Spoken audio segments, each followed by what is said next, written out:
Channel को subscribe करें एवं बेल आइकन को प्रेस करें ताकि आपको लेटेस्ट नोटिफिकेशन मिलते रहें। सभी साथियों को नमस्कार। एजुकेशन स्पेशल यूट्यूब चैनल में आप सभी का स्वागत है। जैसा कि सभी साथियों को विदित है कि हमारे एजुकेशन यूट्यूब चैनल के द्वारा आपको एजुकेशन से रिलेटेड खबरें आप तक उपलब्ध करवाई जाती हैं।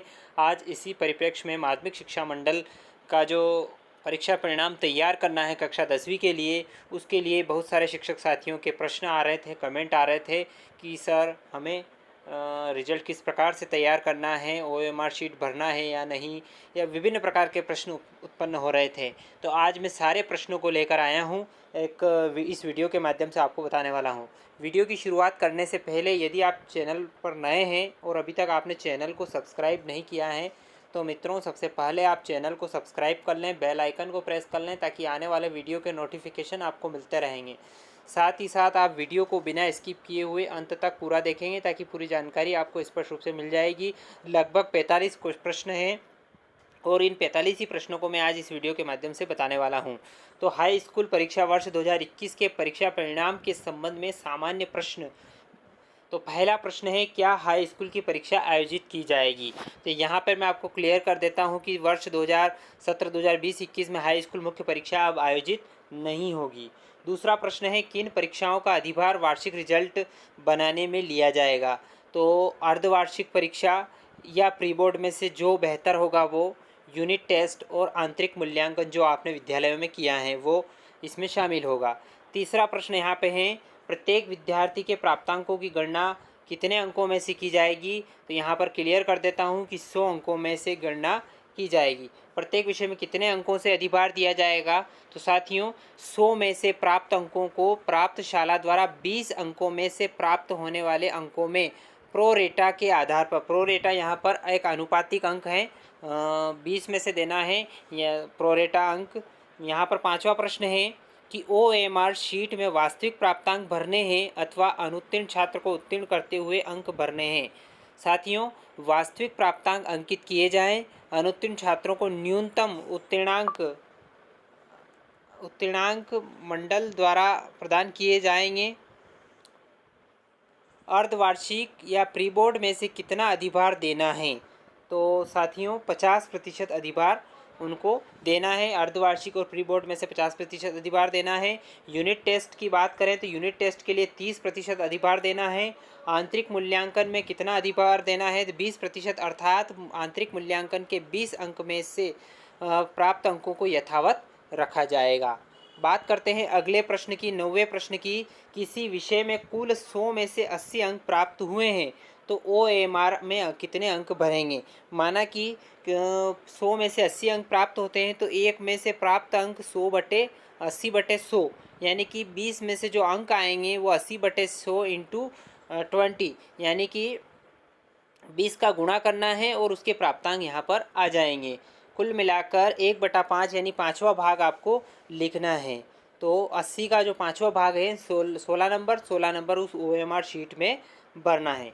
10वां प्रश्न यहाँ पे बन रहा है कि विज्ञान और एनएसक्यूएफ के प्रायोगिक अंक कैसे भरे जाएंगे? प्रायोगिक अंक परीक्षार्थी के वार्षिक प्रदर्शन के आधार पर ओएमआर में अंक प्रदान किए जाएंगे।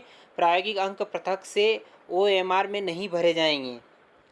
कुल अंकों के आधार पर ओएमआर भरी जानी है। टोटल अंकों के आधार पर ओएमआर शीट भरनी है प्रायोगिक परीक्षा में, विज्ञान की बात करें तो। अगला बिंदु है 11वां प्रश्न है, अर्धवार्षिक परीक्षा, प्री बोर्ड परीक्षा, यूनिट टेस्ट एवं आंतरिक मूल्यांकन के मूल अभिलेख संस्था या समन्वय संस्था में रखना है। तो साथियों मूल अभिलेख स्वयं की संस्था में सील्ड कर रखना है, यानी कि सील्ड लिफाफे में उनको कंप्लीट करके रखना है। बेंचमार्क क्या है? बहुत सारे शिक्षकों का ये प्रश्न आ रहा था कमेंट में कि बेंचमार्क क्या है। यहाँ पर मैं आपको बता देता हूँ कि विगत 3 वर्षों में से सर्वश्रेष्ठ औसत अंक शाला के बेंचमार्क अंक होंगे। 2021 का अधिकतम परीक्षा परिणाम क्या होगा? तो विगत 3 वर्षों के औसत अंकों के सर्वश्रेष्ठ से 2% से ज़्यादा नहीं होगा।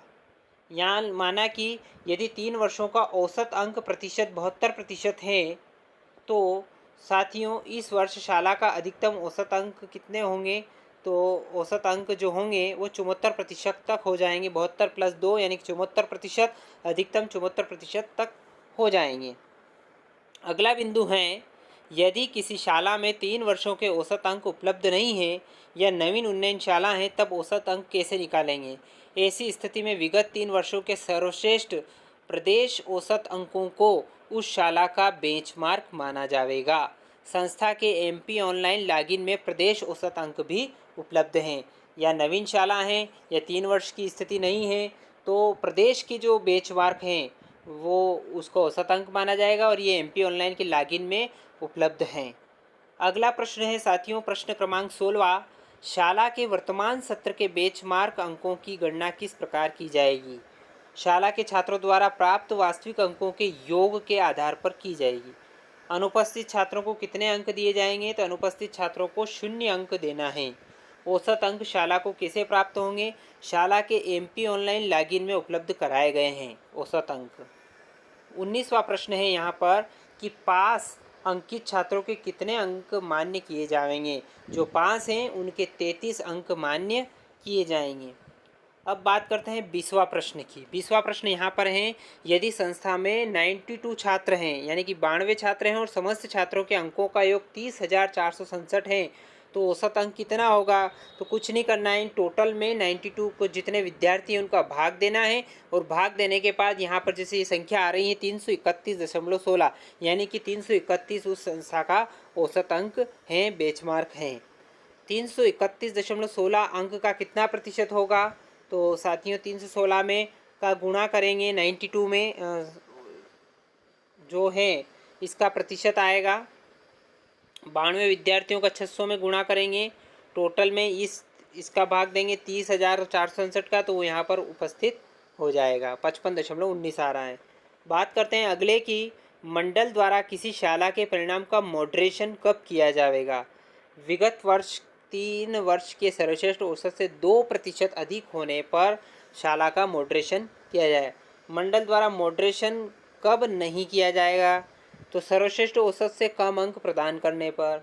मंडल द्वारा मॉडरेशन में समानुपातिक कटौती करने का क्रम क्या होगा। अंक कटौती हेतु क्रमशः तृतीय भाषा, प्रथम भाषा, द्वितीय भाषा, सामाजिक विज्ञान, अंग विज्ञान, गणित रहेगा। बात करते हैं प्रश्न क्रमांक 25 की, जो छात्र अनुत्तीर्ण हो रहे हैं क्या उन्हें शाला स्तर पर उत्तीर्ण करते हुए अंक प्रेषित किए जाने हैं। जी नहीं, शाला द्वारा छात्र के वास्तविक प्राप्तांक प्रेषित किए जाएं।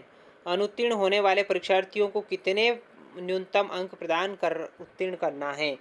जो अनुत्तीर्ण हो रहा है उनको 33% न्यूनतम उत्तीर्णांक प्रदान करना है। अनुत्तीर्ण कौन सा परीक्षार्थी होगा, समस्त विषयों में अनुपस्थित रहने वाला परीक्षार्थी अनुत्तीर्ण माना जाएगा। अनुत्तीर्ण परीक्षार्थी पुनः परीक्षा कब दे सकेगा, आगामी सत्र 2021-22 में वह परीक्षा दे सकेगा। प्रश्न क्रमांक 29 की बात करें, अंध, मूक, बधिर श्रेणी के परीक्षार्थी का परिणाम कैसे बनेगा, तो उनका जो परिणाम बनेगा वो सामान्य छात्रों के अनुसार ही बनेगा। प्रश्न क्रमांक 20वां की बात 30वें प्रश्न की बात करें, स्वाध्यायी छात्रों का परिणाम कैसे बनेगा। जो स्वाध्यायी छात्र हैं उनका न्यूनतम उत्तीर्ण 33 अंक अंकित करते हुए अंक सूची जारी की जाएगी। बेस्ट टाइप 5 पद्धति इस सत्र 2020-21 में लागू रहेगी। जी हाँ, 20-21 में यह पद्धति लागू रहेगी। क्या शाला स्तर पर परीक्षा परिणाम बेस्ट ऑफ 5 के आधार पर तैयार किया जाए। नहीं, जी नहीं, समस्त 6 विषयों के प्राप्तांक के आधार पर शाला के इस सत्र के औसत अंकों की गणना की जाए, न कि बेस्ट ऑफ 5 पद्धति के अंतर्गत आने वाले 5 विषयों पर करना है।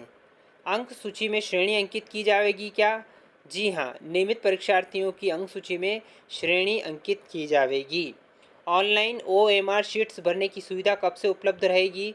दिनांक 24 मई 2021 से संस्था के MP ऑनलाइन लॉगिन में यह सुविधा उपलब्ध रहेगी।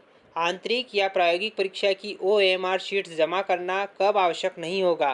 ऑनलाइन अंक प्रेषित करने के विकल्प का चयन करने पर आवश्यक नहीं होगा।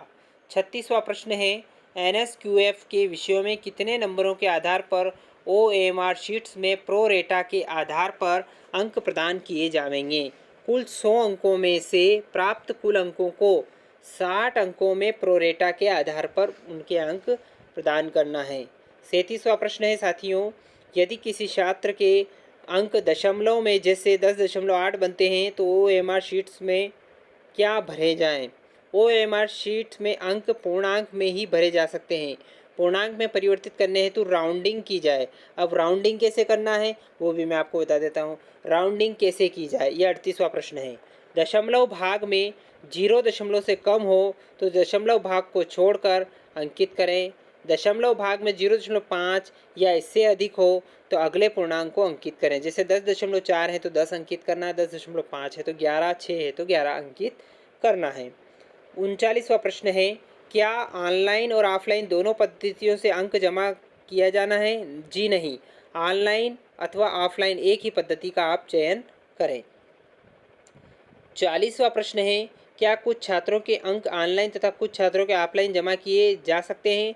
जी नहीं, संस्था के संपूर्ण अंक एक ही पद्धति में जमा होंगे।